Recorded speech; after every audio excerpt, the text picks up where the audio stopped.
5월 28일 화요일, 오늘 10% 이상 급등한 종목과 그 이유에 대해서 알아보겠습니다.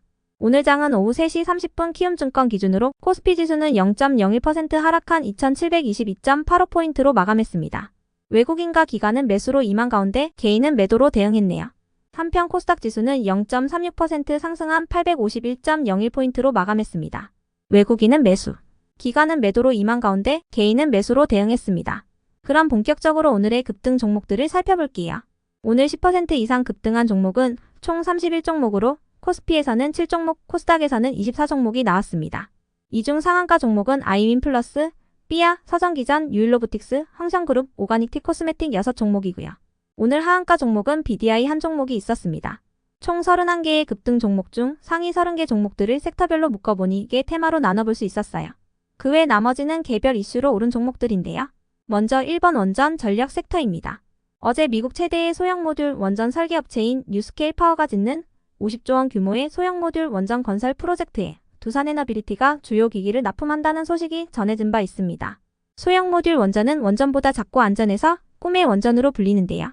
인공지능 산업의 확대로 인해 뉴스케일 파워가 미국과 유럽을 중심으로 소형 모듈 원전의 영토를 넓히면서 뉴스케일 파워의 소형 모듈 원전 주요 기기 독점 제작 및 공급권을 가진 두산에너빌리티가 제2의 르네상스 시대를 맞이할 것이라는 관측이 나오고 있어요.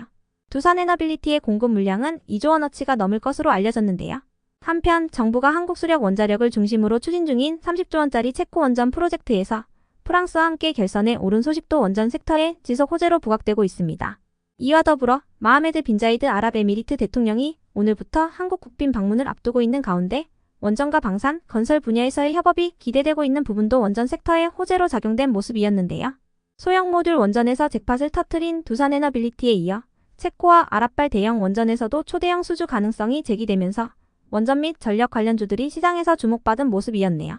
특히 오늘은 코오롱글로벌과 LG전자, 도하엔지니어링이 인공지능 전력과 관련한 특징주가 붙어주면서 관련주로 편입되며 매수세가 몰린 모습이었습니다.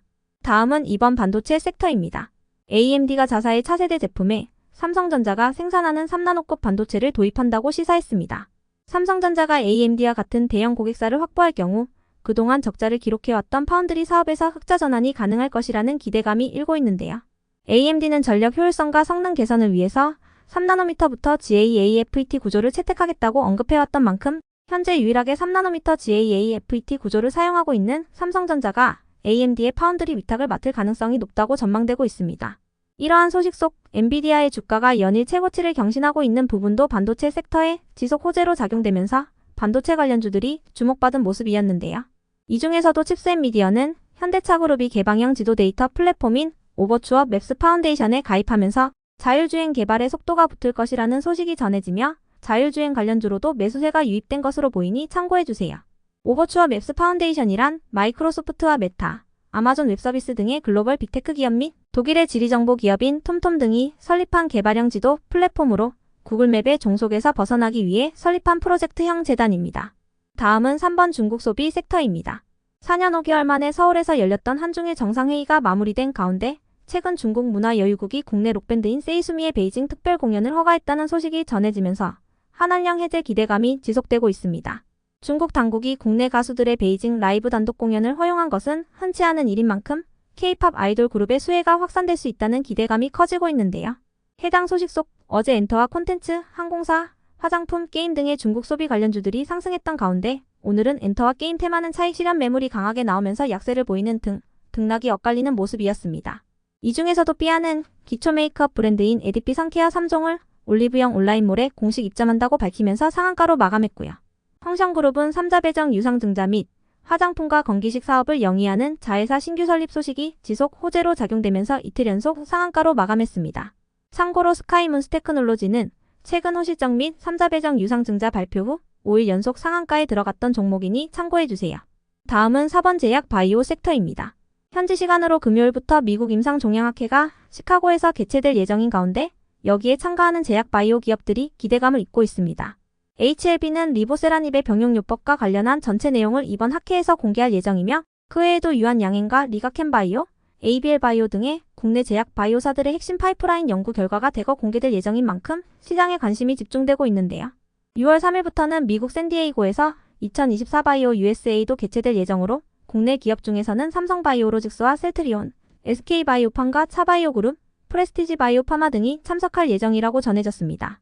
이러한 분위기 속에서 HLB그룹주들을 비롯한 제약 바이오 기업들이 강세를 보였으며 이 중에서도 S바이오메딕스는 지난 4월 줄기세포를 활용하여 세상에 없는 파킨슨병 치료제 개발에 나섰다는 소식이 전해지면서 연일 강세를 이어오다가 현재 투자 경고 상태로 지정돼 있는 종목인데요. S바이오메딕스는 이번 달 중으로 저용량 환자의 투약 12개월차 결과 데이터를 공개할 예정이라고 밝힌 바 있으며 오늘이 투자 경고 해제 최초 판단일이니 체크해주세요. 다음은 5번 2차전지 섹터입니다. 오늘 2차전지 섹터와 관련하여 특별히 호재가 있던 것은 아니었습니다. 오히려 증권사에서는 에코프로비엠을 매도하라는 의견을 내면서 2차전지 대장주인 에코프로 그룹주들은 약세로 마감했는데요. 하이투자증권에서는 전기차 시장 성장세가 꺾이면서 여전히 에코프로비엠의 주가는 높다고 분석했으며 오늘 19만 8,600원으로 마감한 에코프로비엠의 목표 주가를 15만원으로 제시했습니다.